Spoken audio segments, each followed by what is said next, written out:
అందరికీ నమస్తే. ఈరోజు వీడియోలో మనం వినబోయే కథ ఏంటో తెలుసుకునే ముందు మీ అందరికి కూడా నాకు చిన్న రిక్వెస్ట్. కొత్తగా మా ఛానల్ చూస్తున్న వాళ్ళు తప్పకుండా ఒక లైక్ చేసి మీ ఫ్రెండ్స్‌కి, ఫ్యామిలీ మెంబర్స్‌కి షేర్ చేయండి. అలాగే ఇలాంటి మరెన్నో మంచి మంచి కథలు వినాలనుకుంటే ఛానల్‌ని వెంటనే సబ్స్క్రైబ్ చేసుకొని పక్కన ఉన్న బెల్ ఐకాన్‌ని క్లిక్ చేయండి. మరి ఇప్పుడు లేట్ చేయకుండా కథలోకెళ్ళిపోదాం. ఆఫీస్ నుండి వస్తూనే ప్రసాద్ తన భార్య అమృతని అమృత, అమృత అని పిలిచాడు. తన కొడుకు అభి కోసం వంటింట్లో పాలు వేడి చేస్తున్న అమృత భర్త పిలుపు విని ఆ వస్తున్నా అంటూ వేడి చేసిన పాలని కాస్త గోరువెచ్చగా చేసి ఓ బాటిల్లో పోసుకొని హాల్లోకొచ్చి ఏంటండి ఇందాకేదో పిలిచారు అడిగింది. ఆఫీస్ నుండి మన అభిగారిని తీసుకోవడానికి డే కేర్ సెంటర్కి వెళ్తే నువ్వు వచ్చి తీసుకెళ్ళాలని చెప్పారు. ఈ మధ్య ఆఫీస్ నుండి వచ్చేటప్పుడు వాడిని నేనే తీసుకొస్తున్నాను కదా, ఈరోజు నువ్వు తీసుకొచ్చావా ఏంటని అడుగుదామని పిలిచాను అమృత. ఈరోజు ఆఫీస్లో లీవ్ ఏమైనా తీసుకున్నావా? ఎందుకు త్వరగా వచ్చావు అడిగాడు ప్రసాద్. అందుకు అమృత, ఆఫీస్లో పని లేకపోవడం ఏంటి ప్రసాద్, చాలా పని పెండింగ్లో ఉంది. మన అభిగాడికి రాత్రి జ్వరం వచ్చింది. ఉదయం ఆఫీస్ వెళ్ళేటప్పుడు మందులు వేసి డే కేర్ సెంటర్లో విడిచి వెళ్ళినా నా ప్రాణమంతా వాడి మీదనే. ఎలా ఉన్నాడో ఏంటో, అక్కడ విని సరిగ్గా చూసుకుంటున్నారో లేదో అని. ఎంత డే కేర్ సెంటర్లో అయినా మనలా వాళ్ళు ఎందుకు చూసుకుంటారు? వీడి కోసమే ఆఫీస్కి లీవ్ పెట్టి త్వరగా వచ్చేశాను. ఈ మధ్య వీడి కోసం వారానికి ఒక 2 రోజులు ఎవరో ఒకరం ఆఫీస్కి లీవ్ పెట్టి రావాల్సి వస్తుంది. మనం మన పిల్లలిద్దరిని సరిగ్గా పట్టించుకోవడం లేదనిపిస్తుంది ప్రసాద్. అందుకే నేను ఈరోజు నిర్ణయం తీసుకున్నాను అని అమృత. ఏంట నిర్ణయం అడిగాడు ప్రసాద్. అందుకు అమృత, నేను ఉద్యోగం మానేయాలనుకుంటున్నాను. మన అభిగాడు కూడా వాడి అక్క ఆద్యల స్కూల్కి వెళ్ళే వయసు వచ్చేవరకు వీళ్ళ కోసం నేను ఉద్యోగం మానేసి ఇంట్లోనే ఉందామనుకుంటున్నాను. ఏం చేయను, అటు ఆఫీస్ పనులు, ఇటు ఇంటి పనులు, పిల్లల్ని చూసుకోవడం నా వల్ల కావట్లేదు. వీటన్నిటిలో మీరు నాకు సహాయం చేస్తున్నా ఇబ్బందిగానే ఉంటుంది. అందుకే ఈ నిర్ణయం తీసుకున్నాను. ఏమంటావు ప్రసాద్ అడిగింది అమృత. అదేంటి అమృత, నువ్వు ఉద్యోగం మానేయటం ఏంటి? మన అభిగాని స్కూల్లో జాయిన్ చేసేవరకంటే ఎంత లేదన్నా ఇంకో 2 సంవత్సరాలు. అంత గ్యాప్ వచ్చాక మళ్ళీ ఉద్యోగం చేయాలని ఇంట్రెస్ట్ నీకు మళ్ళీ వస్తుందా? అది కాక ఈ రోజుల్లో ఉద్యోగాలు పోతే దొరకడం కూడా చాలా కష్టం. భర్త మాటలకు అమృత, మరేం చేయమంటావు? ఆఫీస్కి వెళ్తూ పిల్లల్ని ఇంటిని చూసుకోవాలంటే ఇబ్బందిగా ఉంటుంది. ఇన్ని టెన్షన్ల మధ్య ఆఫీస్లో పని కూడా సరిగా చేయలేకపోతున్నాను అంది అమృత. అమృత మాటలకి ప్రసాద్, వారం క్రితమే ఈ సమస్యలన్నింటికీ ఓ పరిష్కారం ఆలోచించాను. నీకు చెప్తే ఏమంటావో అని చెప్పలేదన్నాడు. ఏంటది అడిగింది అమృత. మా నాన్న రిటైర్డ్ అయ్యాడు. తమ్ముడికి చెల్లి అందరికీ పెళ్ళిళ్ళయి వాళ్ళ బాధ్యతలన్నీ తీరిపోయి ఖాళీగానే ఉంటున్నారు కదా. అందుకని వాళ్ళని ఇక మీదట మనతో పాటే ఉండమని అడుగుదాం అనుకుంటున్నాను. అమ్మా నాన్న ఇంట్లో ఉండి ఇంటిని పిల్లల్ని చూసుకుంటూ ఉంటే వాళ్ళకి కాలక్షేపంగా ఉంటుంది.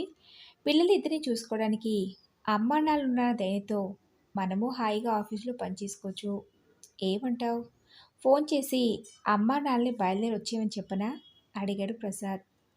ప్రసాద్ అనే ప్రశ్నకి అమృత దగ్గర నుండి ఎటువంటి సమాధానం రాలేదు. అమృత ఏం మాట్లాడకుండా మౌనంగా ఉండిపోయేసరికి, ఏంటి అమృత, మా అమ్మ అన్నాళ్ళు రమ్మంటానంటే ఏం మాట్లాడవేంటి? వాళ్ళొస్తే నువ్వు ఉద్యోగం మానేయాల్సిన పనిలేదు కదా అన్నాడు ప్రసాద్. ఏం అవసరం లేదులేండి. మీకు నేను ఉద్యోగం మానేయటం ఇష్టం లేకపోతే ఇలాగే కష్టపడుతూ అయినా ఉద్యోగానికి వెళ్తాను కానీ వాళ్ళని ఇక్కడికి రమ్మనాల్సిన అవసరం లేదు అంది అమృత. అందుకు ప్రసాద్, ఏ, మా అమ్మా నాన్నిద్దరు మనతో పాటు ఉంటే నువ్వు భరించలేవా? అయినా అప్పటి పరిస్థితులు వేరు, ఇప్పటి పరిస్థితులు వేరు.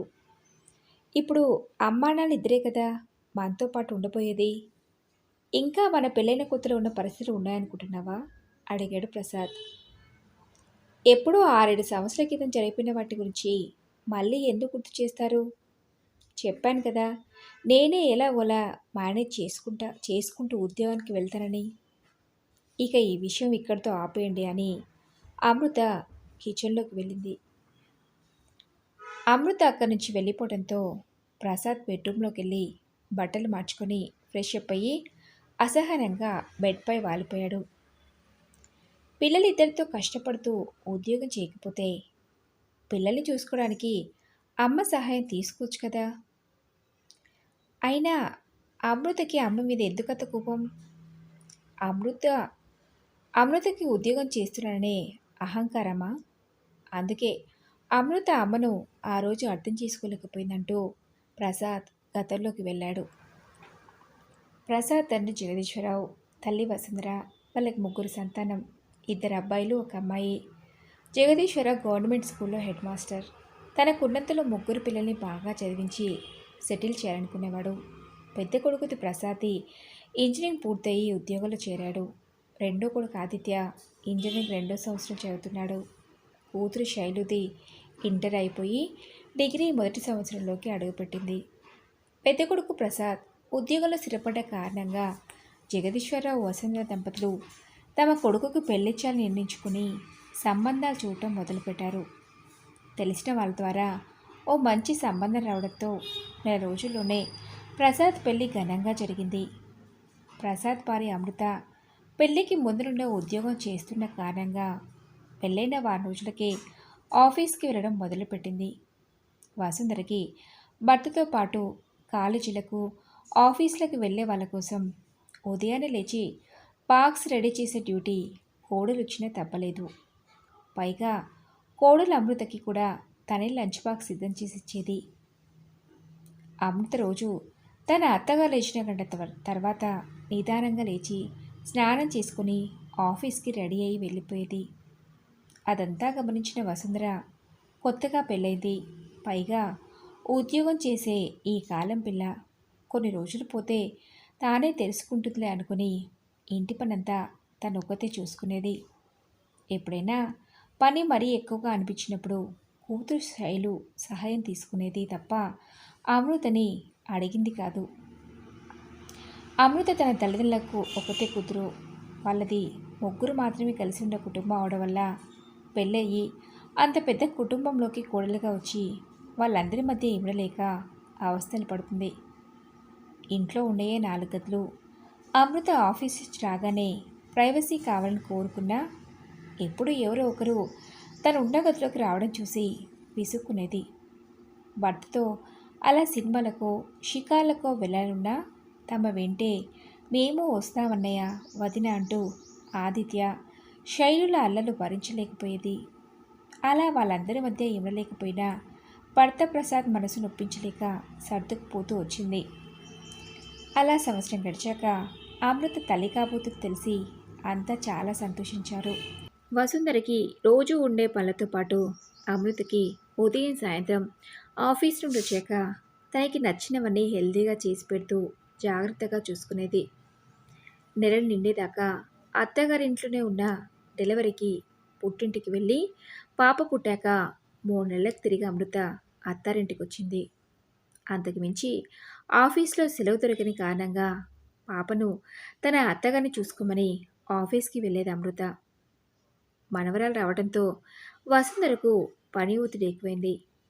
ఓవైపు ఆఫీస్కి, కాలేజీలకి వెళ్ళే వాళ్ళ కోసం టీలు, టిఫిన్లు, లంచ్ బాక్సులు సిద్ధం చేసి చంటి పిల్లని చూసుకోవాలంటే వసుంధరకి ఇబ్బందిగా ఉండటంతో ఓ రోజు వసుంధర తన కోడలు అమృతతో, అమ్మ అమృత, ఇంటి పనంతా నేను ఒక్కదాన్నే చేయలేకపోతున్నాను. నువ్వు రోజు ఉదయం ఓ గంట ముందు నిద్ర లేచి పనిలో సహాయం చేస్తే నాకు కాస్త పని ఒత్తిడి తగ్గుతుంది అని చెప్పింది. నేను ఆఫీస్కి వెళ్ళేదాన్నని తెలిసి కూడా అత్తగారు నన్ను ఇంటి పనిలో సహాయంగా ఉండమంటుందని భర్తతో నేను రాకముందు మీ అమ్మ ఒకతే కదా ఇంటి పనంతా చూసుకునేది. ఇప్పుడు నేను ఇప్పుడు నేను నా కూతురు ఎక్కువయ్యామని మీ అమ్మ ఇలా మాట్లాడుతుందని అమృత తన భర్తతో చెప్పి బాధపడింది. తల్లి గురించి తెలిసిన ప్రసాద్ అమృతకి నచ్చచెప్పే ప్రయత్నం చేసినా అమృత అర్థం చేసుకోలేదు సరికదా. మీ తమ్ముడికి, మీ చెల్లికి, ఇంట్లో వాళ్ళందరికీ నేనెందుకు పనిచేయాలి? నాకు ఇలాంటి పనులన్నీ అలవాటు లేదు. అదొక్కటే కాదు, వీళ్ళందరి మధ్య నేను అడ్జస్ట్ కాలేకపోతున్నాను. మనం వేరు కాపురం పెడదామని భర్తని ఒత్తిడి చేసింది అమృత. అందుకు ప్రసాద్ ఒప్పుకోలేదు. కొన్ని రోజులు పోతే తనే అర్థం చేసుకుంటుందని అనుకున్నాడు. అలా కొంతకాలం గడిచినా అమృతలో ఎలాంటి మార్పు రాలేదు సరికదా. తన అత్తగారికి ఇంటి పనిలో ఎలాంటి సహాయము చేయటం లేదు. ఓ రోజు ప్రసాద్ అమృతతో, చూడు అమృత, ఉద్యోగం చేసినంత మాత్రాన అమ్మకి ఇంటి పనుల్లో సహాయం చేయమనడం ఏంటి? అమ్మ ఒక్కతే ఎన్ని పనులను చూసుకుంటుంది అడిగాడు. అందుకు అమృత, ఇంట్లో మనం మాత్రమే ఉంటే ఇంటి పనంతా నేను ఒక్కదాన్నే చూసుకునేదాన్ని. ఇంట్లో ఇంతమంది ఉన్నారు, వాళ్ళందరికీ నేనెందుకు పనిచేయాలి? ఇప్పటికైనా నా మాట విని మనం వేరే కాపురం పెడదాం అంది అమృత. అమృతకి ఎంత చెప్పినా అర్థం చేసుకోకపోవడంతో సరే అని తల్లిదండ్రులను ఒప్పించి ప్రసాద్, అమృత వేరు కాపురం పెట్టారు.